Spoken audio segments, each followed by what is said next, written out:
Hikmet deb turgan. Endi buni ro'y qilishga bo'lmaydi. Sening bu elchilar 7 qitim kep bo'ldi.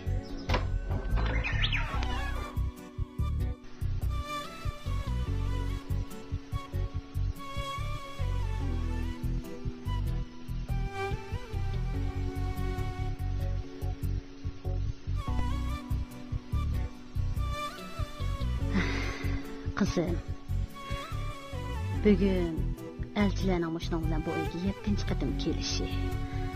Söretcanmı özü şundaq obdaq bala. Onun üstüge özünün savaqlışı, iqtisadi ahvalımı yaxşı. Yo'q apa, Hikmetni saqlayman. Qani o Hikmet balam? Helim onu 4 yılçı bo'ldi saqladim.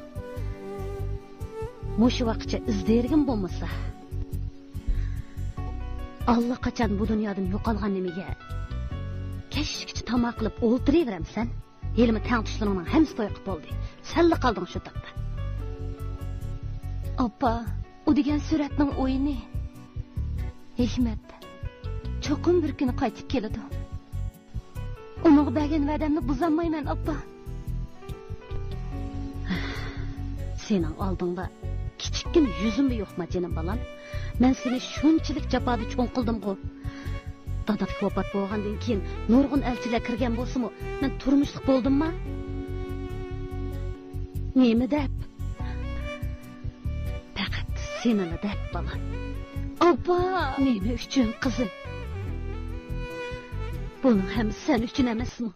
Canım abba, bulanın hemmesini ben bilimem. Bırak. Sen bana abangın orunda emas. Hizmetkarınga muamele qilgandek muamele qilyapsan. Eğer mushundaqla qiladigan bo'lsang, bo'ldi men ketay. Dadamning yeniga ketay. Canım abba! Abba! Abba! Canım abba! Qutlushay. Bunda qilmag'in abba. Bu dünyada benim seninle başka hiç kimim yok canım abba. Sen dadamın yanına gelsen olmaydı. Ben kandak kılımın canım abba. Bundan akbaksa kılmağın. Canım abba. Ben senin için muhabbetimle emez canını kurban kılışkımı tayyar canım abba. Ben gibini ağlayayım canım abba. Abba. Herkes akbaklı kılıcı baba canım abba. Ben gibini ağlayayım. Gibini ağlayayım abba. Canım babam.